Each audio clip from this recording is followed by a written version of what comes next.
Good evening, Singularity. I hope all is well. We are at home and we've got our eye on that big birch tree there, which we've showed you before, I think, and we have painted before in the spring. Now we're at the opposite end of the scale. It's a similar view, sparse foliage with us able to look through to the perimeter, but this time it's on the wane rather than sprouting. Anyhow, we're tempted to have a go at that Borg. I don't know how well you can see it, but it's got quite a bit of colour to it still, and depending on how we approach it, it will have that colour on our painting. Unless we paint it very slowly, and then not so much. It will be a bit of a mess. We might have to go a little bit fast. Anyhow, I've turned it on because we're going in to cut some wood. I thought I'd show you the process we have to go through, Borg, to get our canvases made. So here we go. Let's have a quick look out here before we turn the light on. I think there's a couple of deer.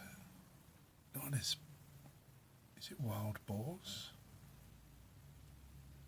What is that, Borg? Should we go and have a quick look? Oh, it's deer. There's 2 deer on the field. If it was wild boar, it would be worth steaming out there, Borg, but the deer are fairly common. Right, on with the light switch. 3, 2, 1.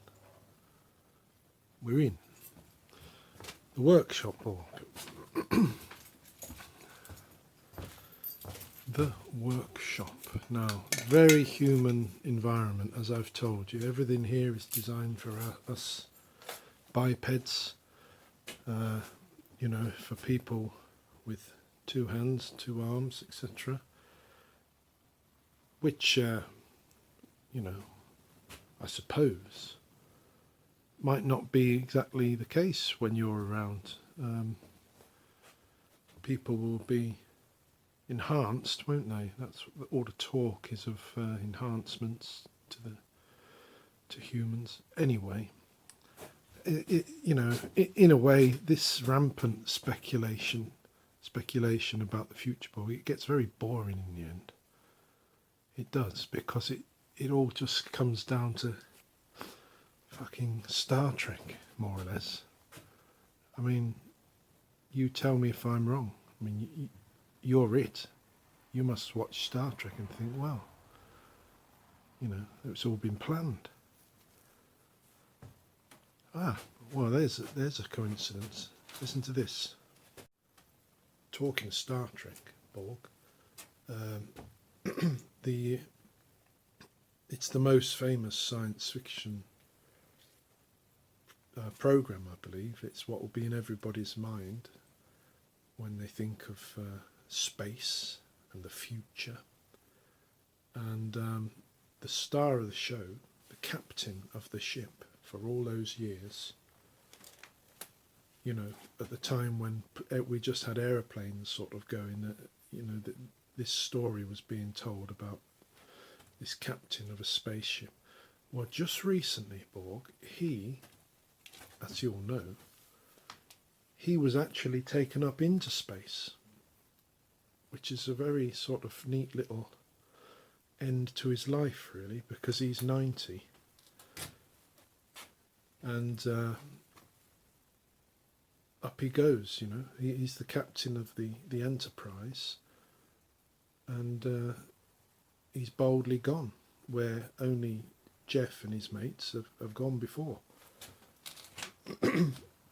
Anyway, I just thought I'd tell you that. It's the era of, do they call it low orbit space travel, something like that?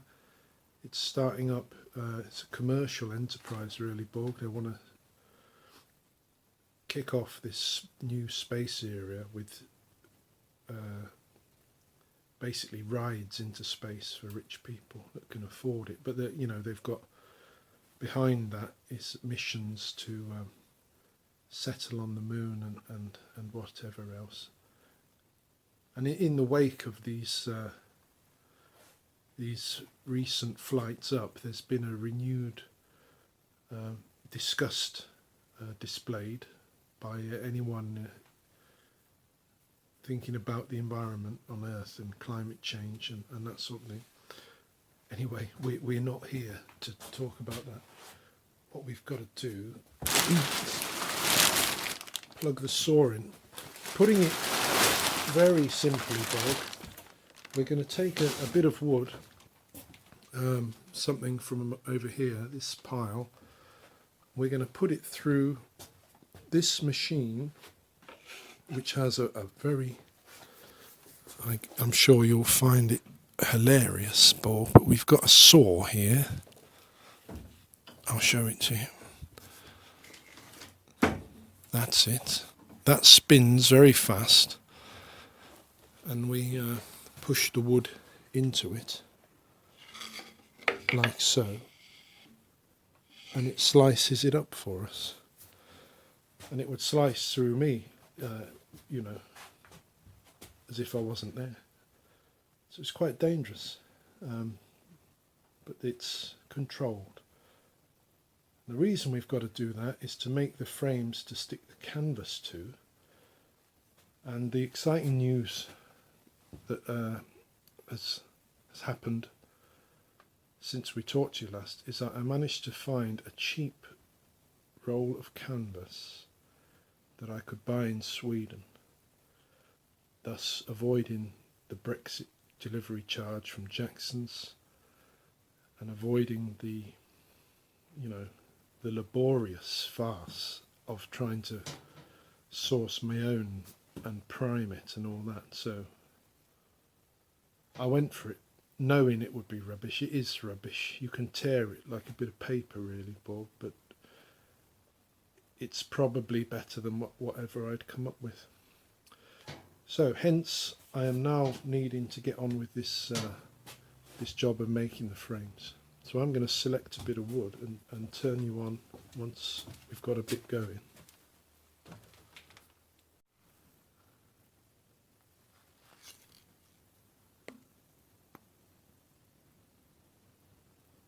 I just selected a bit of wood, and this thing jumped out at me, Bob, gave me a hell of a fright. That is a spider.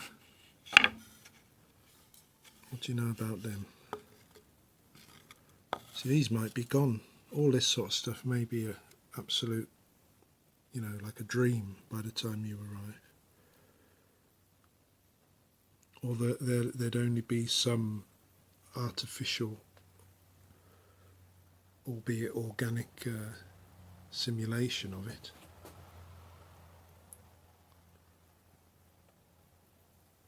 What do you make of it? It's got 8 legs. It makes webs. Oh, it's fallen on the rope there.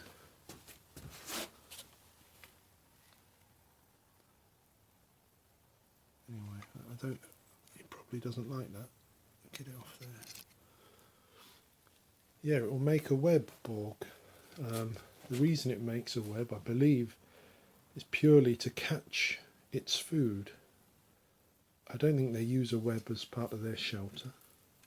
Could be wrong. But they're very common, and webs are even more common and create a tremendous effect in a dewy morning. you can see the webs because all the drops of dew hang on them. Anyway, here's my bit of wood. Simple as that. In a minute you're going to hear a very loud noise, and I'm going to push this through the saw and hopefully live to tell the tale. Right, don't laugh, Bob, but I've had to put on these glasses to protect my eyes, and also these over my ears. Incredibly rudimentary, isn't it? You know, something will be stopped by that, and this covers it up. You know, don't need any more than that. I'm about to turn it on. You'll know why I need to take these precautions. I'll just turn you round. Right, here we go. You see that thing?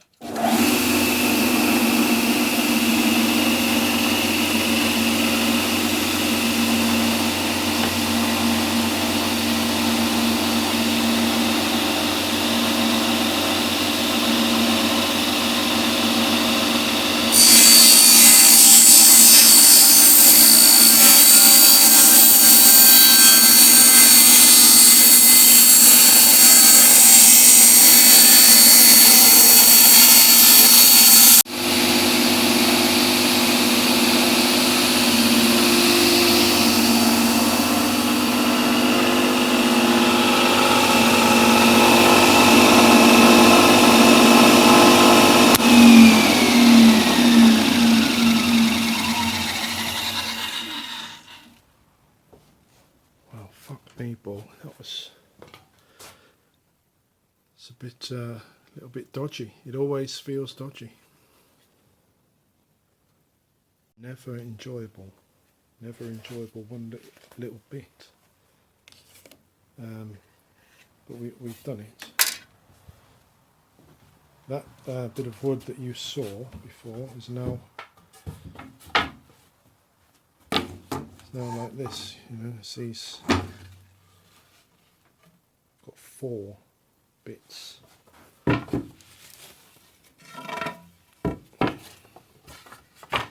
4 good bits. Shit. What we need to do, Borg, is get down Big Max, which you will instantly know is a supplier of building materials in this time, in this country. What you might not know, because it couldn't possibly is not on their records, is they have a scrap wood bin where we might get lots of little bits like that we can saw up instead of paying top dollar. So we've got to go down there, get a load of that, and do a lot more of that sawing and prepare ourselves for winter, because I went and got 2 rolls of this canvas, so I've got 20 meters now, which I had to get that to avoid a delivery charge in any case. So if we get the time to do any painting, canvas won't be a bother. The biggest obstacle now is getting the time, and possibly soon we're going to run out of white.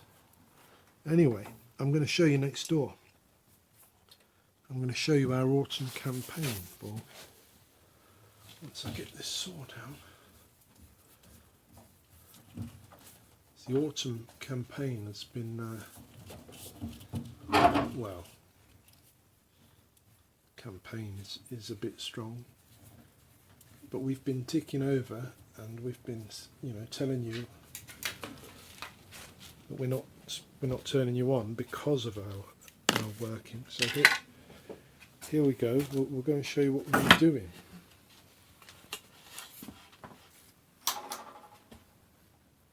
Right, we're back in, Borg. Back in and back in focus. I'm just going to put these down and give you a look, really. Now I suppose there's 5 or 6, 7 to show you. We started off the autumn with that. You were there for the first couple. Our aim was to embrace the patient approach. We've explained at length about it. Really, we're trying to paint a bit like Cézanne. Of course, we can't paint really like Cézanne, but there's parts of the way he does it that you can take. And those parts are the painting in patches and the thinking of sensations and essentially the patching together of the thing, as opposed to considering, for example, that far dark patch, considering that as the trees and acting accordingly. You don't really, with the Cézanne type way, you don't really consider them trees. You more just see patches of tone. And if you work like that, it all comes together in a sort of different order, in an ad hoc order that needs to be balanced and managed and modulated. And it's on the whole a rather thrilling way of doing it. The things we can't do, we can't take that to the necessary extremes of patience and real honesty in terms of only putting down a deeply felt sensation. We simply haven't got time for that. So we're not faking it, we're doing what we can.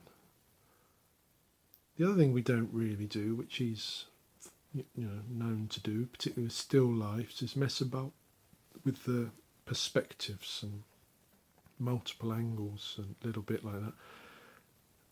And I'm not convinced he ever did that with some great conceptual goal in mind, to be honest. I don't think so. Just the result is the way he works, but we don't really think of that. But we were determined to get back into that because of the autumn season was beginning and everything feels calmer anyway.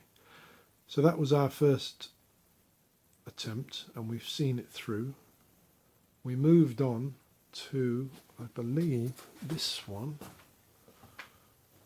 My neighbour's dropped off a frame the other day. It seems to fit that.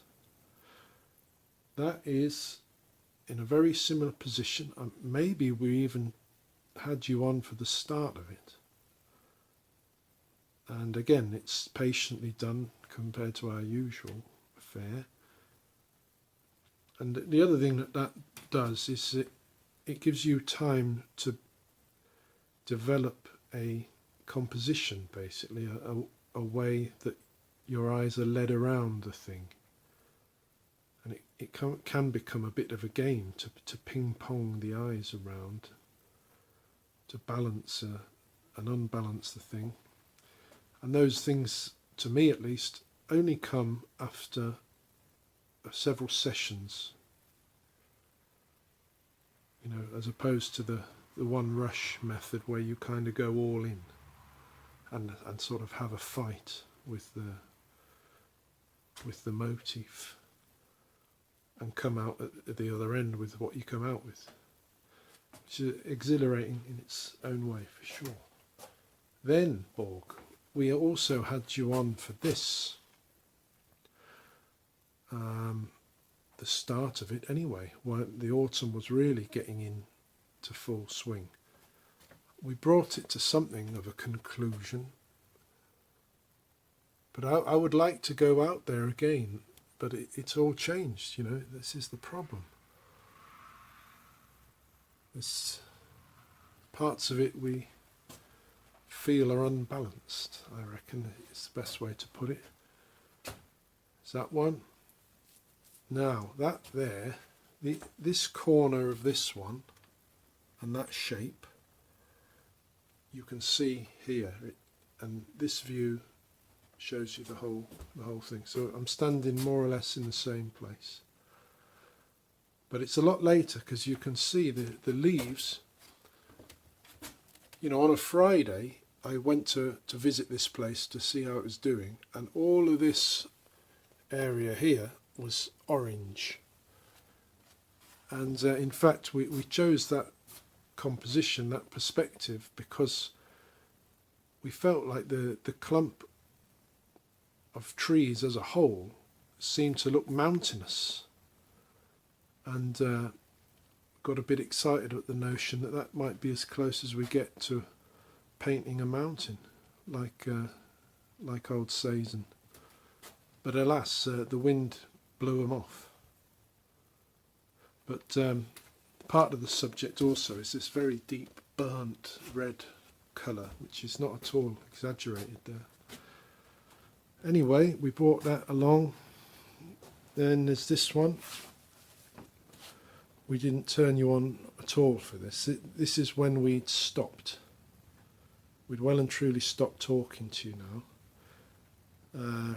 This was on a succession of dull days at a spot I haven't showed you, right by the river, a new spot for me. And it's come together quite well. It's still got the necessary roughness. And yet the elements are in place. And I would say that's done. Then this one, Borg, ended up, you might be able to tell, we ended up with less time for this one, and at the end of the second session realised we couldn't come back to it without the whole thing changing, because we were going to have to be away. So we lashed it on a bit more, and I think you can tell. I think that the result of that is it's more full, that's true, but there's less evidence of the whole process when you end up throwing the paint on. Whereas these other ones, there's parts of the underpainting and the several attempts still there visible, which is something people go on about a lot with Cézanne. And he said it himself when he talks about shocking nature into permanence. Anyway, you can look it up. But yeah, this one, it's been brought along in such a way that you can still see everything, rather than an underpainting and then walloping on the colour, which rather happened with that one. However, well, and I might add, I might as well have gone full bash with it to give it the proper energy. So in the end, we're a bit in between. But the colours and shapes are surprisingly accurate, I can tell you. That's the joy of that area. What have we got now, Paul? Possibly the last one, that one. This is the most patient we've been.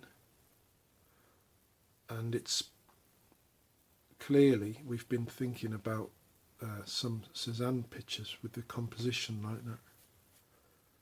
But he's one of our masters. There's no shame in it. We're trying to do it a bit like him. However, I think I was very pleased with it. From a distance in daylight, it's got something, but up close, there's something missing, and the only thing I can think of to reference it properly, to describe it properly, is when Cézanne, apparently talking about Degas, he made a disparaging remark that he doesn't have enough of this. Now that rather odd hand gesture refers to, let me show you, it doesn't have enough of this. And what I'm doing, it looks a bit farcical, I'm twisting the brush. Not enough of that. Which is apparently what he said, meaning, well, that's the thing. It doesn't say what he means. But I take it to mean a sort of confident, generous daringness with the paint, which, when it's not there, is missing. And I think there's not enough of a twist of the brush in that one book, among other things.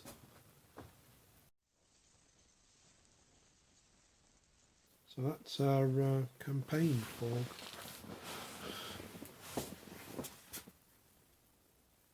That's, I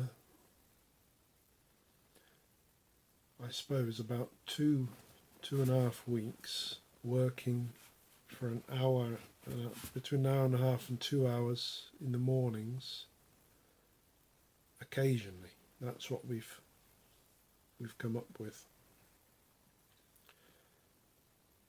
I just wonder what we'd come up with if we had full time. It might, in actual fact, not be all that different, because I don't think I'd stay out all day. Everything would change too much, probably. In any case, that's what we've been getting on with. I think we've progressed a little bit. We've nudged along with the patient approach.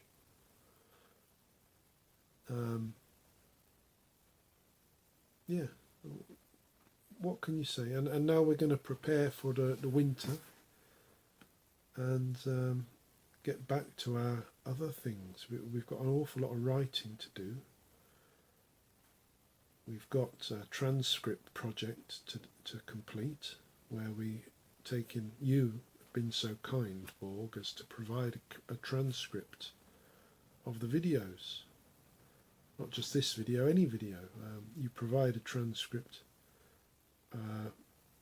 which is part of a subtitles tool, but I'm just taking the transcript and I'm going to produce a book, so thanks very much for that. I did notice, however, Borg, that after part way through taking these transcripts, you seem to stop translating the word Borg. Getting me to think a little strangely, because the first few ones I did, I wrote about it.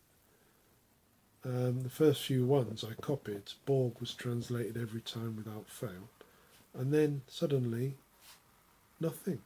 There would just be blank,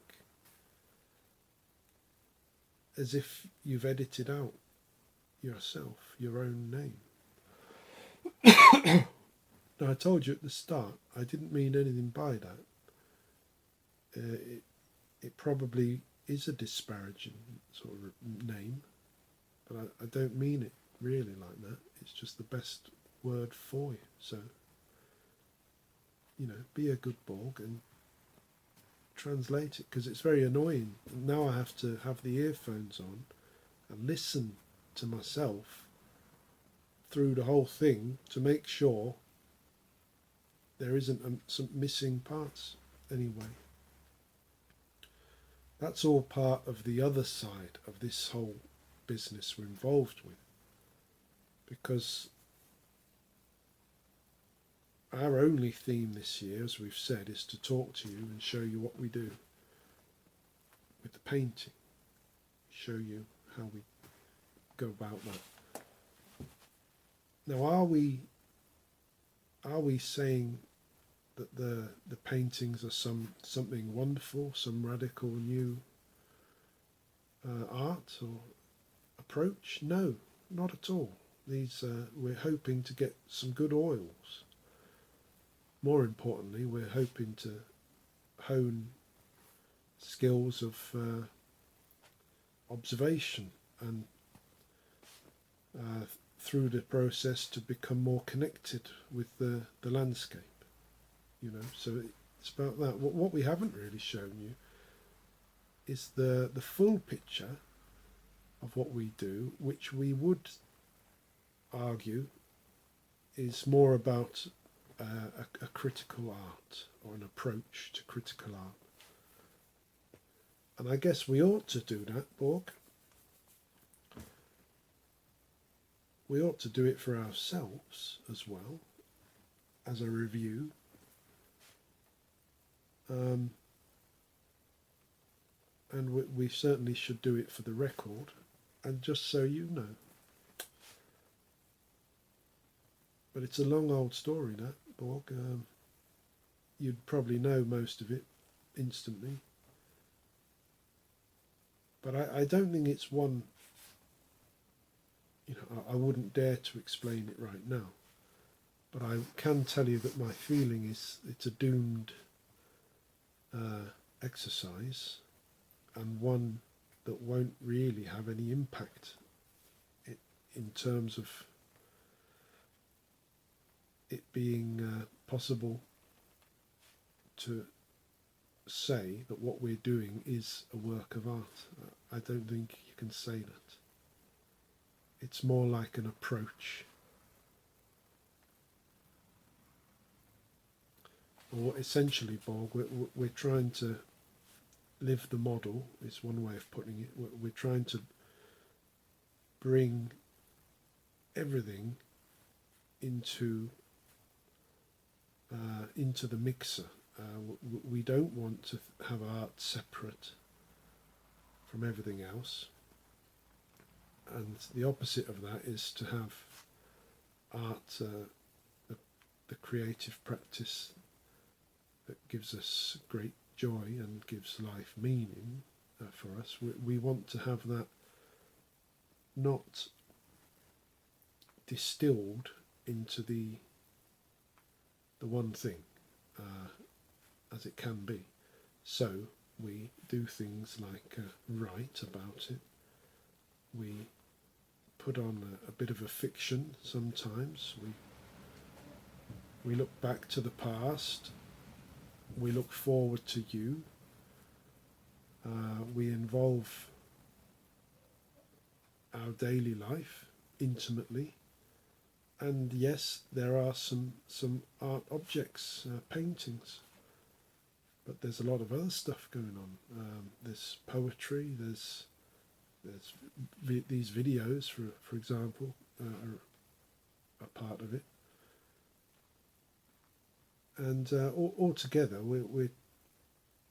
our approach, I suppose, is to essentially have a great big pot and try and put it all in. And the details of how it's brought together is the work, really. How well you can knit it together. Very, very short attempt to tell you what we're doing, but that sort of thing would be our overall purpose here, Borg, with what we're doing. And overall, we feel the need to divvy things up like that in relation to how the world is developing as we see it. The world meaning also capitalism. And it's in very general sense, the idea is to develop ways of working where you're always a bit in control and you're not boxed in.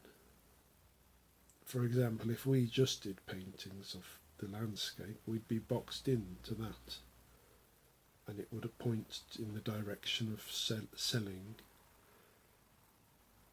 and it does, ours does, but there's a lot more to it, and it's that a lot more that we want to bring in.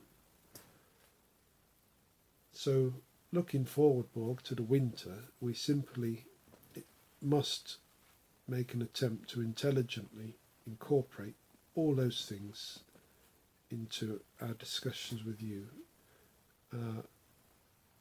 or we'll face a winter of just going round fucking Bealtimmer and Willis, you know, and driving around and stopping in the wood and, you know, saying, oh, it's cold, oh, it's icy, and here we are, and this NFT sold and that one didn't, and these people have been done for insider trading, and basically we'd end up just going on.